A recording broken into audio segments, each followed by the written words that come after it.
That was Tommy Lasorda, baseball legend and Hall of Fame manager, absolutely losing his mind over Dave Kingman. This was not some quiet locker room complaint. This was not a measured post-game analysis where a disappointed manager talks about what went wrong. This was a public meltdown for the ages, caught on tape, dripping with rage and disbelief. The frustration was raw and unfiltered. Lasorda was not alone in his fury. Kingman was a player who somehow hit 442 home runs in his career and still ended up being hated by nearly everyone who ever met him.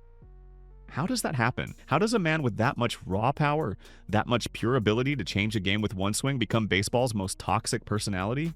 How does someone who should be celebrated as a legend become a cautionary tale instead? Dave Kingman stood at 6 feet 6 inches tall and weighed 210 pounds. In an era when the average baseball player was considerably smaller, Kingman looked like he had been genetically engineered in a laboratory to hit baseballs into orbit. They called him King Kong and Sky King, because when he swung the bat, the ball did not just leave the park.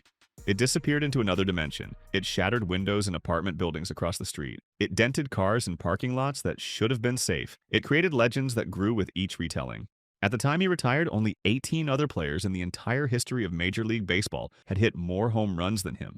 Think about that for a second. In over a century of professional baseball, only 18 men had hit more home runs. He was tied for 4th all-time in career Grand Slams with 16, sharing that record with Babe Ruth and Hank Aaron. When you are mentioned in the same sentence as Babe Ruth and Hank Aaron, you are doing something right. He averaged 1 home run every 15-11 at-bats, which ranked as the 19th best rate in history when he hung up his cleats. He was a 3-time All-Star, a 2-time National League home run leader, and he finished in the top 25 of MVP voting 5 separate times. These are not the numbers of some scrub who barely made it in the league. These are not the statistics of a journeyman who hung around because he could hit a little. These are the credentials of a generational slugger, a man whose ability to change a game with one swing was virtually unmatched in his era.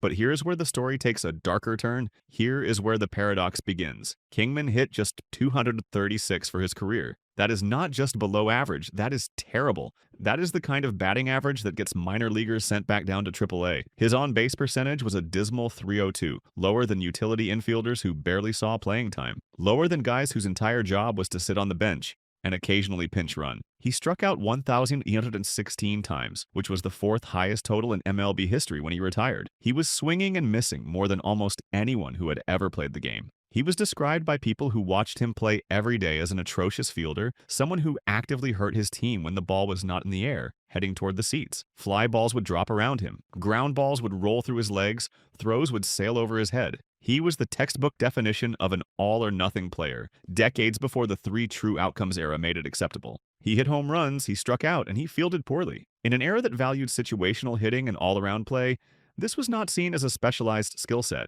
It was seen as incomplete and deeply flawed. But his statistics, as extreme as they were, are not why Dave Kingman is remembered so negatively.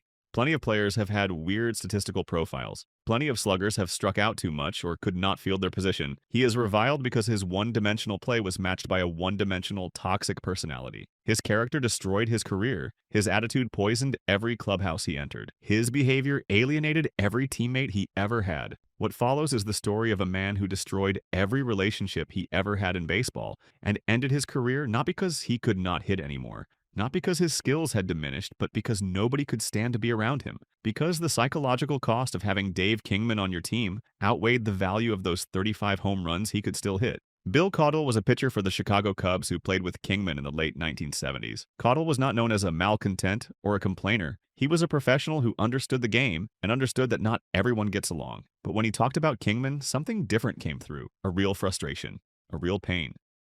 Caudle said, Dave Kingman was like a cavity that made your whole mouth sore. Think about that metaphor for a second. Really think about it. A cavity is a small spot of decay, a localized problem. You get a cavity in one tooth. It is annoying. It hurts when you drink something cold, but an untreated cavity does not stay localized. The decay spreads. The infection radiates. The pain moves from that one spot to your entire jaw to your whole mouth until everything is sore and nothing feels right. That is what Caudle was saying about Kingman. His defensive lapses, his atrocious fielding, his sullen aloofness, these were not just personal issues that he kept to himself. They were infections that spread to the entire clubhouse. When Kingman booted a ground ball, it was not just an error. It deflated the pitcher who had worked so hard to get that ground ball. When Kingman struck out with runners in scoring position, it was not just a failed at bat, it sucked the energy out of the dugout. When Kingman sat in front of his locker refusing to talk to anyone, grunting when spoken to, It created a toxic atmosphere that made everyone uncomfortable. His bad vibes destroyed team morale and made the daily grind of an MLB season unbearable for everyone around him. He was not just a hole in the lineup, he was an infection in the locker room, a disease that could not be cured, a cavity that made your whole mouth sore. John Stearns was a catcher for the New York Mets and another teammate who had to deal with Kingman up close. Stearns famously said that Kingman had the personality of a tree trunk. When asked to elaborate to explain what he meant by that bizarre comparison, Stearns said he's not a bad guy, but if you try to talk to him, about all he does is grunt. Imagine that for a second. You are a professional athlete. You spend 8 months a year traveling with these guys, sitting next to them on planes, eating meals with them, celebrating wins and mourning losses together. Baseball is a team sport. It requires communication. It requires trust. It requires some basic level of human connection. And one of your teammates has the personality of a tree trunk. He does not talk. He does not engage. He does not participate in the most basic social rituals that make a team function. He grunts. What makes this quote so important is that Stearns also praised Kingman's power. In the same 1979 Sports Illustrated interview, Stearns said that power-wise, Dave is in a class by himself. He's frightening. So his teammates were not blind to his talent. They were not jealous or resentful. They were in awe of it. They understood that what Kingman could do with a baseball bat was special, maybe even historic. But that respect was a one-way street. Kingman did not respect them back. The tree trunk who only grunted was incapable or unwilling to participate in the most basic social contract of a team. In the highly communicative and interdependent environment of a professional clubhouse, this level of detachment is a form of sabotage. It signals a complete disinterest in the collective. It tells your teammates that you do not care about them, that you are only there for yourself, that their success or failure means nothing to you. This explains why he played for 7 different franchises in 16 years. 7 teams in 16 years? That is almost a new team every other year. That is not normal. That is not the career arc of a respected veteran or a valued teammate. That is the pattern of someone who burns bridges everywhere he goes. No team, regardless of how many home runs he hit, was willing to endure his presence for long. If you're starting to see a pattern here of a guy who just couldn't get along with anyone, make sure you drop a comment below and hit that subscribe button. We're just getting started on this story, and it gets so much worse. Kingman's toxicity was not limited to passive-aggressive detachment. He was not just a silent presence who made people uncomfortable. He was also a source of active antagonism, a player who openly defied his own managers and drove his opponents to historic levels of public frustration. In 1983, Kingman was back with the New York Mets for his second stint with the team. He had arrived after a controversy-plagued tenure with the Cubs and initially presented himself as a changed man. He talked to reporters. He said all the right things about being a team player and learning from past mistakes. Under manager Joe Torre in the strike-shortened 1981 season, he was a model citizen, hitting 22 home runs and even agreeing to meet with reporters on a regular basis. People thought maybe, just maybe, Kingman had finally grown up. Maybe he had learned that talent alone was not enough. Maybe he understood that professional sports required more than just hitting home runs. But this did not last. Of course it did not last. In 1982, he won his second home run title with 37, but he did so while hitting just 204, the lowest batting average by any home run champion in baseball history. Let that sink in. The lowest batting average by any home run champion ever. He was so bad at everything else that even while leading the league in the most celebrated offensive category, he was still a liability. This abysmal average made him a defensive and offensive liability against right-handed pitching. And by 1983, the Mets had acquired first baseman Keith Hernandez, one of the best all-around players in baseball. With Hernandez at first base, Kingman was a man without a position. Under interim manager Frank Howard, Kingman was platooned against left-handed pitching. This was not a punishment. This was not a demotion. This was a logical, data-driven managerial decision meant to protect him from his weaknesses and maximize his effectiveness. The numbers showed he could not hit right-handers. The numbers showed he was getting destroyed. So the manager made the smart decision to only play him when he had a chance to succeed. Kingman's response was pure insubordination. He threatened to bunt every time he faced a left-handed pitcher to protest the decision. A bunt. Dave Kingman threatening to bunt. Think about what that means.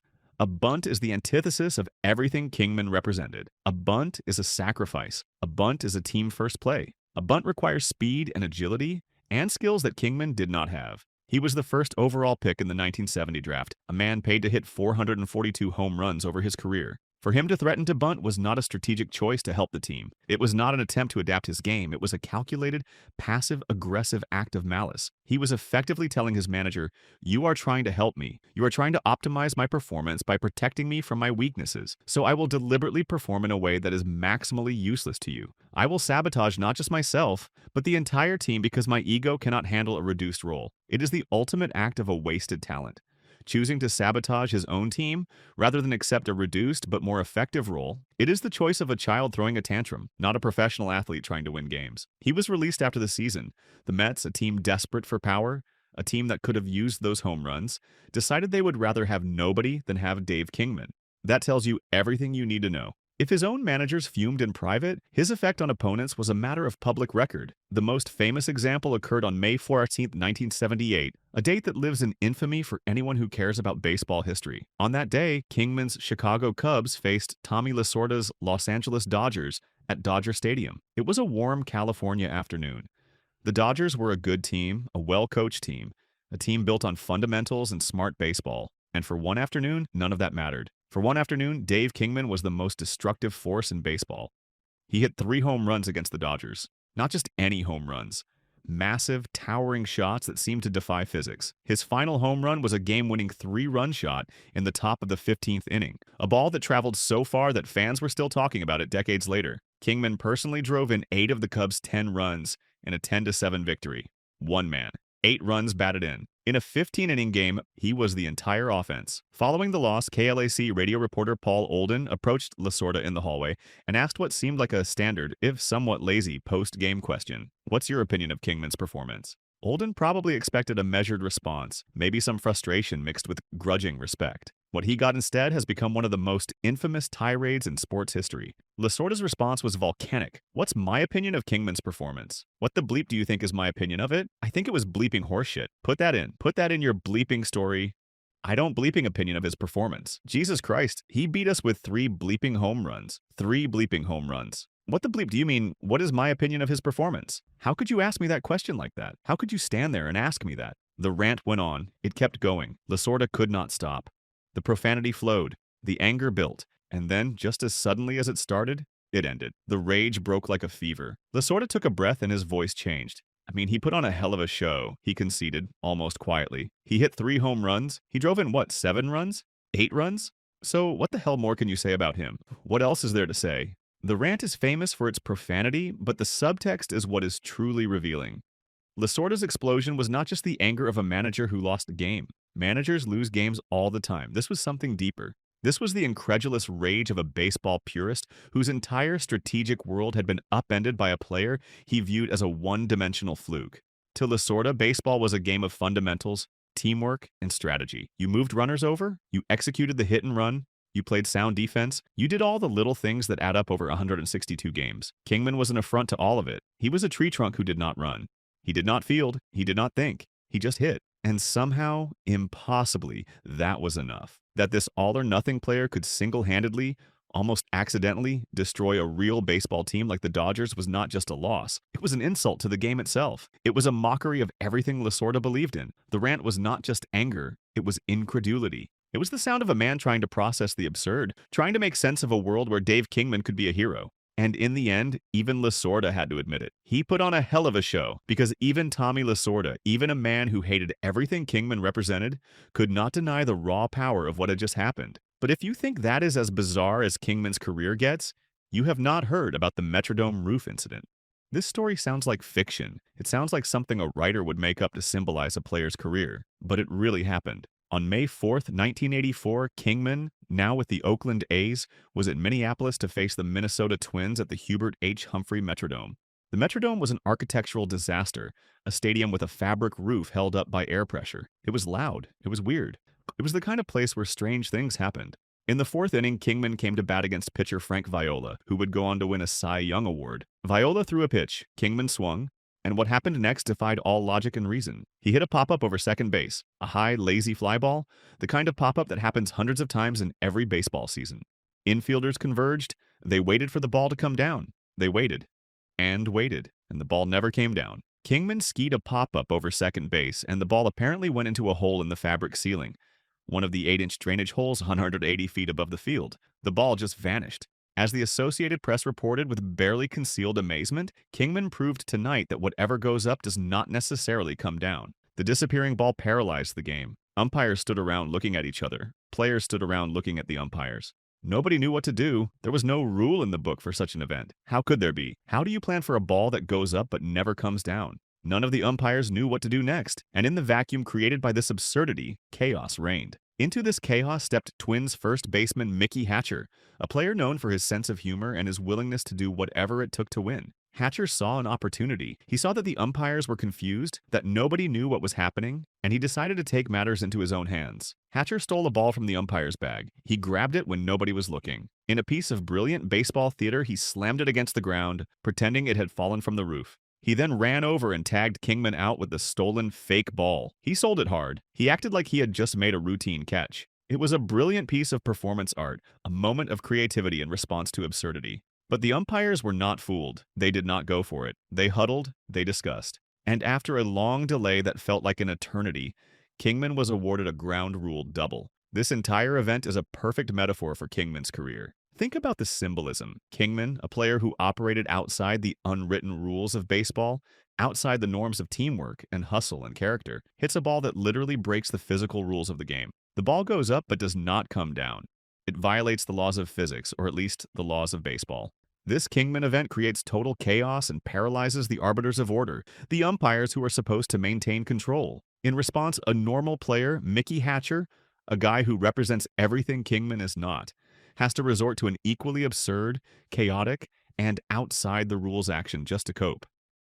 He has to steal a ball and fake an out because the normal procedures of baseball have been shattered by Kingman's presence. The incident, while comical on the surface, symbolizes the Kingman effect perfectly. His mere presence could warp the fabric of the game, forcing everyone around him into absurdity, into chaos, into a world where the normal rules no longer applied. If the roof incident was Kingman's most bizarre act, the rat incident was his most infamous. This was not a moment of on-field chaos.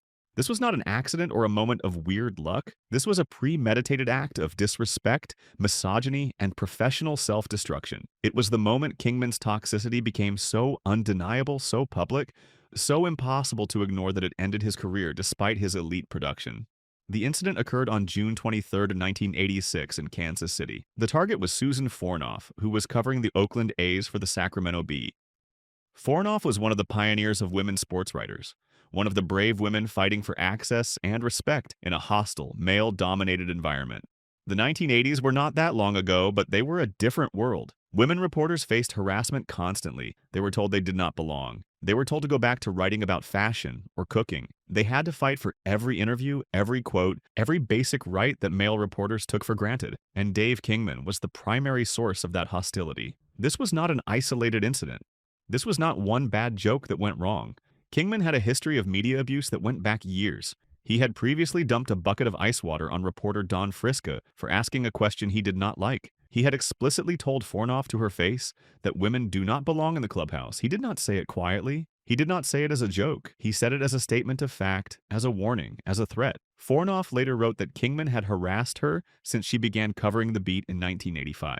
He regularly belittled me with vicious comments, she wrote. He would refuse to talk to other reporters as long as she was present. He turned her into a pariah in her own workplace. He made it impossible for her to do her job. And this went on for over a year before the rat incident happened. On that day in June, a press box guard delivered a pink box to Fornoff. It looked like a gift. It was wrapped nicely. It had tissue paper. As she recounted later, inside, the tissue paper rustled. Something in the box was alive. Can you imagine that moment? Can you imagine opening what you think is a gift and realizing that something inside is moving? Security was called. They investigated. They carefully opened the box. Inside was a live rat, not a toy rat, not a fake rat, a real live rat. And attached to the rat was a tag that read, "My name is Sue." It was cruel. It was calculated. It was designed to humiliate and terrorize. Kingman's reaction to this very public display of sexual harassment was not an apology. It was not remorse. It was defiant justification. He was hardly contrite. He dismissed the act as a harmless practical joke.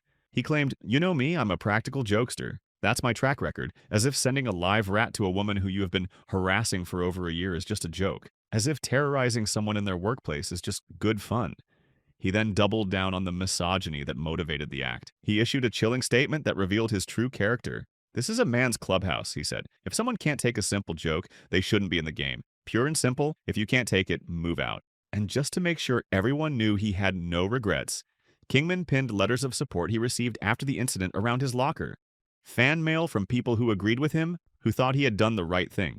He displayed them proudly like trophies. This was the moment Kingman's character finally and irrevocably voided his talent. The career consequences were direct and immediate. The A's, then owned by Walter Haas and Roy Eisenhard, who were considered better businessmen than most team owners, fined Kingman $3,500. But more importantly, they warned him that if an incident of a similar nature occurs in the future, he will be released immediately. It was a final warning. One more incident, and you are done. Kingman finished the 1986 season with 35 home runs and 100 RBI. Read those numbers again. 35 home runs, 100 RBI. These were elite bankable numbers. These were numbers that teams would pay millions of dollars for. These were numbers that should have guaranteed him another contract, another chance, another season. But when his contract expired after the season, Oakland did not renew it. They just let him walk. His last MLB appearance was October 5th, 1986.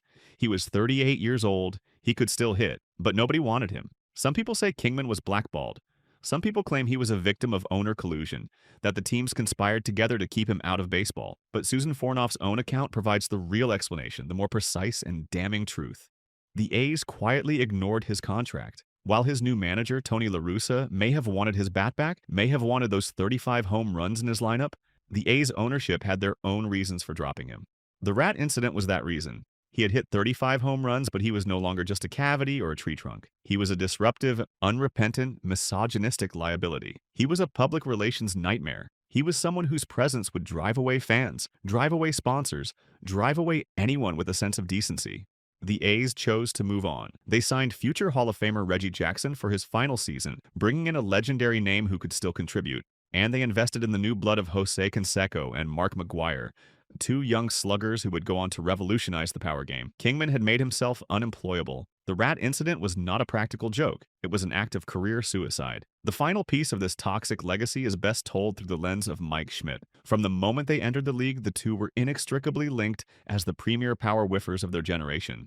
They were the two guys everyone talked about when discussing power and strikeouts. They were compared constantly. Their statistics were analyzed side by side. Their careers followed parallel tracks.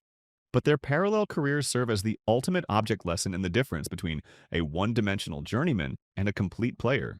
As early as May 1976, Sports Illustrated ran a profile on the pair titled, "It's Either a Cloud or an Out," defining them by their shared hit or miss proposition. Both hit for power. Both struck out a lot. But even then, even at the very beginning, the difference in their character and approach to the game was stark. Kingman was described as less analytical, with an awkward batting style like a very tall man falling from a very short tree. He did not study pitchers. He did not make adjustments. He just swung hard and hoped. He was more realistic, admitting, "I don't think I'll ever hit for average." His goal was simply to hit homers. That was it. That was his entire approach to baseball. Hit the ball as far as possible and let everything else take care of itself. Schmidt was already seen as more controlled, a better all-around player. He was deeply analytical and critical of his own flaws. He watched film. He studied scouting reports. He worked with hitting coaches. He was a frustrated singles hitter who aspired to bat 340 some year and become a good, intimidating hitter. Not just a dangerous one. He wanted to be complete. He wanted to be great at everything, not just one thing. The wasted talent narrative was not a historical revision written years later. It was being written in real time in 1976, when both players were still in their prime. Kingman was content to be one-dimensional. Schmidt aspired to be complete, and that made all the difference. A single game on May 17, 1979 serves as a perfect metaphor for their entire careers. On that day, the Philadelphia Phillies and Chicago Cubs played one of the most absurd games in baseball history. The final score was 23-22. The wind was blowing out at Wrigley Field. Pitchers were getting destroyed. Both teams were hitting everything. And in the middle of this chaos, both Dave Kingman and Mike Schmidt put on a show. Dave Kingman hit 3 home runs for the Cubs, 3 massive shots, 3 balls that traveled over 400 feet.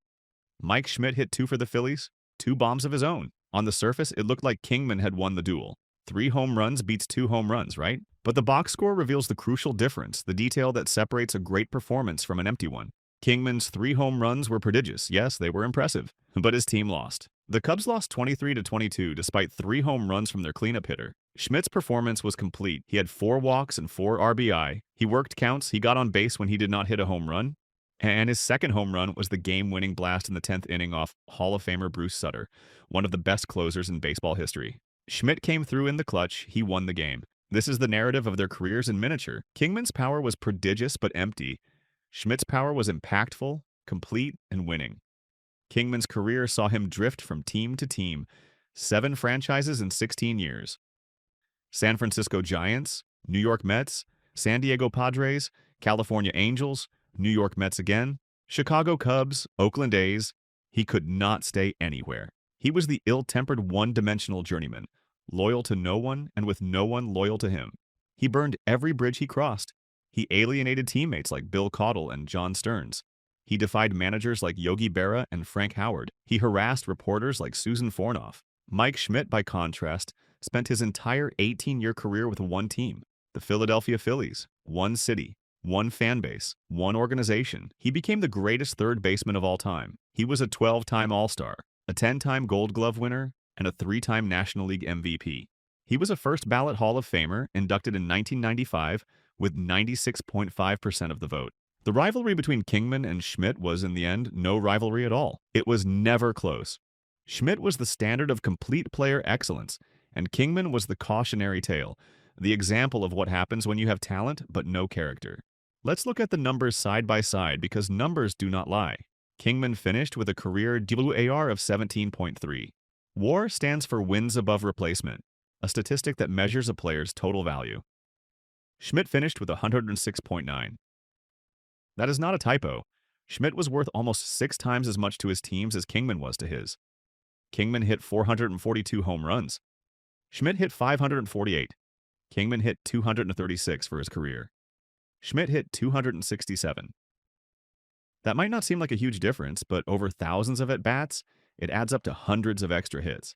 Kingman's on-base percentage was .302. Schmidt's was .380. That 78-point difference is massive. It means Schmidt got on base almost 80 more times per 1,000 plate appearances. Both struck out a lot. Kingman had 1,816 strikeouts. Schmidt had 1,883. So they were similar in that regard, both premier whiffers. But Schmidt's OPS plus was 148, meaning he was 48% better than the league average hitter after adjusting for park and era. Kingman's was 115, only 15% better. Schmidt was 3 times as valuable as Kingman by this metric. Kingman was a 3-time All-Star. Schmidt was a 12-time All-Star. His peers voted him in 12 times. Kingman won 0 Gold Gloves. Schmidt won 10. The atrocious fielder versus one of the greatest defensive third basemen who ever lived. Kingman never won an MVP award, though he finished in the top 25 5 times. Schmidt won 3 MVPs and finished in the top 10 8 times. That defines complete player excellence versus wasted talent. So let's recap the 7 pillars of Dave Kingman's toxic legacy. The 7 reasons why a man with 442 home runs is remembered as one of the most hated players in baseball history. First, Bill Caudle called him a cavity that made your whole mouth sore. A morale killer whose bad vibes infected every clubhouse he entered. His presence was not neutral, it was actively destructive. Second, John Stearns said he had the personality of a tree trunk, a communication void who only grunted and refused to engage with his teammates on any human level. Third, Yogi Berra and Frank Howard dealt with his insubordination when he threatened to bunt every time just to protest a managerial decision that was designed to help him succeed. He chose sabotage over adaptation. Fourth, Tommy Lasorda had a historic public meltdown after Kingman embarrassed his team, calling his performance bleeping horseshit because Kingman represented everything that was wrong with baseball's direction. Fifth, Mickey Hatcher had to deal with the chaos magnet who hit a ball into the Metrodome roof, literally breaking the rules of physics and forcing everyone around him into absurdity. Sixth, Susan Fornoff endured sustained harassment that culminated in Kingman sending her a live rat with a tag that said, "My name is Sue," an act of misogyny so blatant and cruel that it ended his career despite 35 home runs. And seventh, Mike Schmidt represented the ultimate contrast, a player with similar power who became a Hall of Famer because he was complete, disciplined, respected, and understood that baseball was more than just hitting home runs. Dave Kingman hit 442 home runs. That should have been enough to guarantee a legacy of respect, a plaque in Cooperstown, a place in history among the greats. But those 442 home runs became meaningless because of who he was, not what he did. His statistics are impressive, his character was abysmal. Talent without character is self-destruction. When asked for a final opinion on Dave Kingman's total performance, the most honest, accurate, and enduring answer remains Tommy Lasorda's. I think it was bleeping horseshit, and you know what? Lasorda was right. Because at the end of the day, baseball is not just about home runs. It is about respect. It is about teamwork. It is about being someone your teammates can count on, someone fans can admire, someone kids can look up to. Dave Kingman was none of those things. He was a cavity that made the whole mouth sore. He was a tree trunk with no personality. He was a chaos magnet who broke the rules and harassed women. And that is why, despite 442 home runs, his legacy is one of wasted talent and toxic behavior. Kingman hit 442 home runs, but he hit 0 moments of respect. If you think talent excuses toxicity, think again. Let us know below. Does Kingman deserve forgiveness, or did he earn every ounce of that hate? Don't forget to subscribe for more raw baseball history told without filters.